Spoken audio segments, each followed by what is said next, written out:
¿Cómo están, queridos amigos? Vamos a grabar brevemente, básicamente las ideas del curso que hemos tenido con ustedes eh, sobre tutoría. Y creo que podríamos hacer una especie de horizonte básico de lo que hemos revisado en el curso. Lo primero era, como yo les comenté, fijarnos en el tema de los principios, ¿no?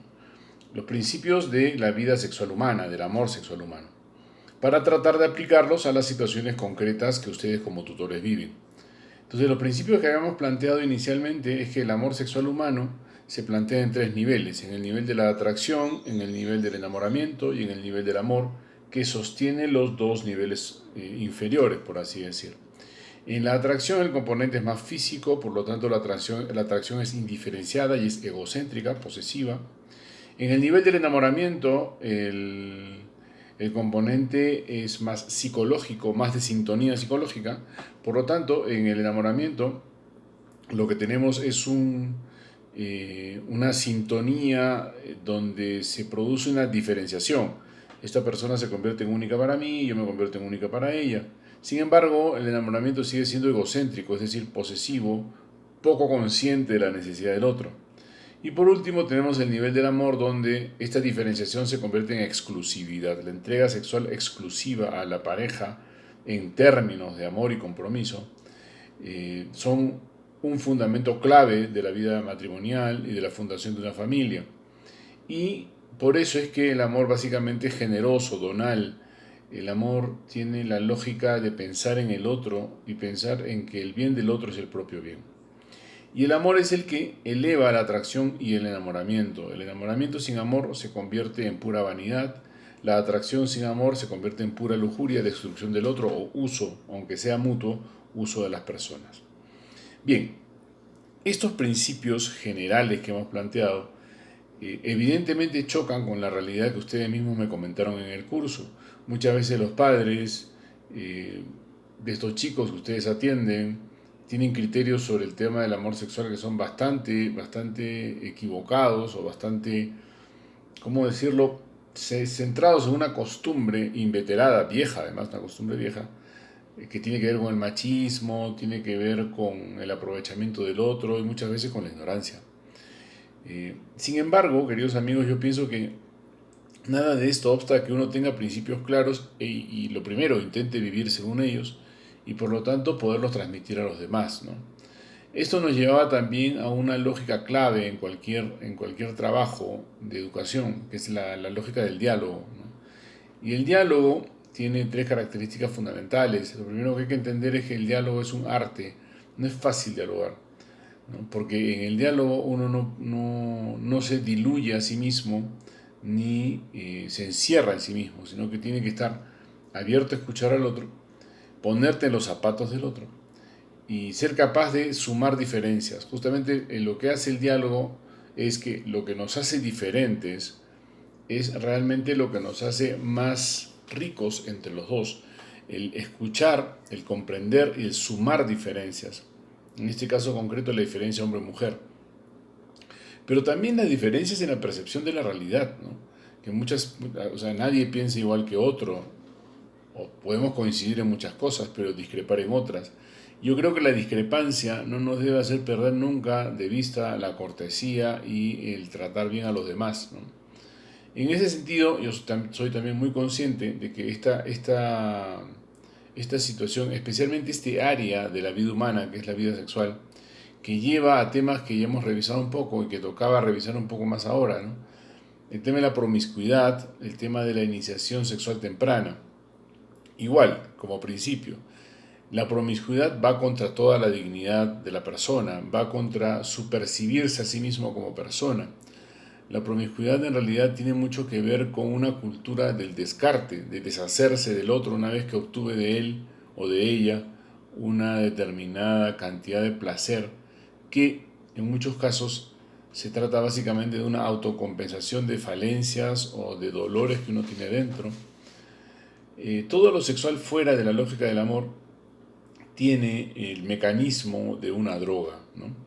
Y además resultados parecidos: encerramiento en uno mismo, falta de visión de futuro, una visión inmediatista, solamente se ve la nariz, el que está sometido a la lujuria o a la promiscuidad, repetición del acto, ¿no? De manera compulsiva, sistémica, automática.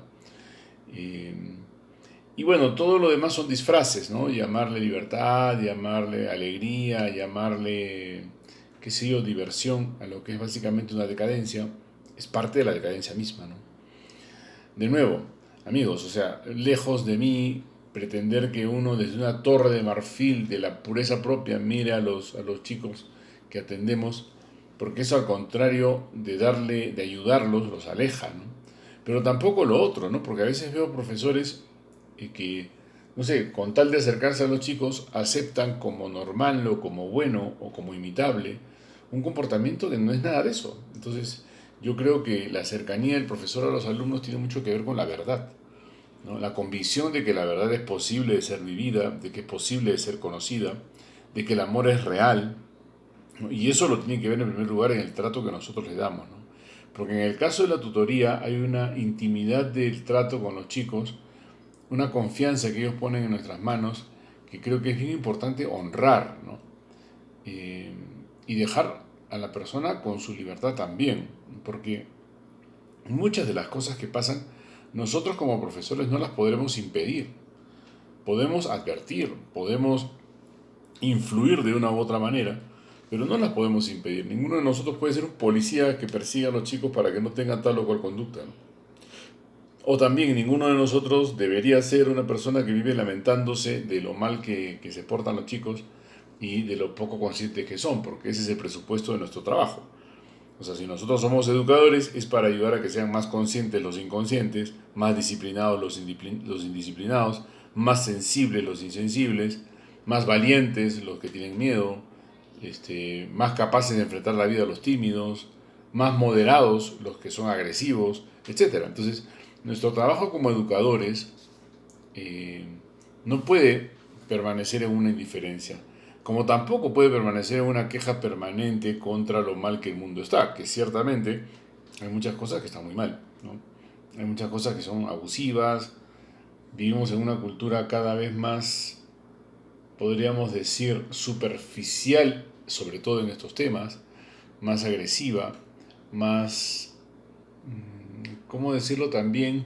Una de las notas de la cultura que nos rodea es la permanente revolución, ¿no? El cambio por el cambio, el afán de decir que lo que yo pienso en mi cabeza es lo que es la realidad, ¿no? Toda esta idea de la cultura trans, ¿no? Si yo soy un hombre que se cree mujer, entonces tengo que operarme para ser mujer, y así y viceversa, si soy mujer y me creo hombre también, porque lo físico, lo natural, lo externo tendría que obedecer a mi capricho. En ese contexto, la vida sexual se convierte realmente en una esclavitud terrible, porque termina teniendo tanta presencia, incluso política, ¿no? Que tú dices, o sea, que de verdad que te pierdas a ti mismo y no te vuelves a encontrar, ¿no? Entonces, en el fondo, creo que por todos estos temas de la sexualidad pasan muchos cables de la identidad de la persona, ¿no? La identidad sexual, pero también la identidad personal. Cuando una persona se somete a cosas inferiores a ella, evidentemente termina en una situación muy dolorosa porque no es que la persona se haga inferior, la persona sigue siendo persona, la persona sigue siendo incluso digna de respeto por su prójimo. Pero cuando la persona no se respeta a sí misma, se falta el respeto a sí misma, entonces su conducta tiene que ser desaprobada, no puede ser aprobada cualquier conducta. Desaprobada no quiere decir que yo lo odie, que yo lo agreda, que yo, no sé, me vengue de él por alguna razón media tonta que no tiene nada que ver. No se trata de venganza. Se trata de una forma fundamental de justicia que es clave de la educación, ¿no?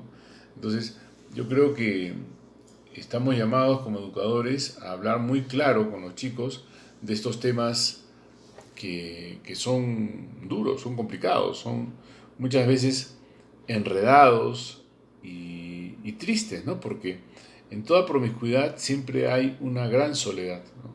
En toda exacerbación de lo sexual, la lujuria, etcétera, lo que hay siempre es una tristeza personal muy grande, porque es una persona que no se siente capaz de comunicarse realmente con los demás.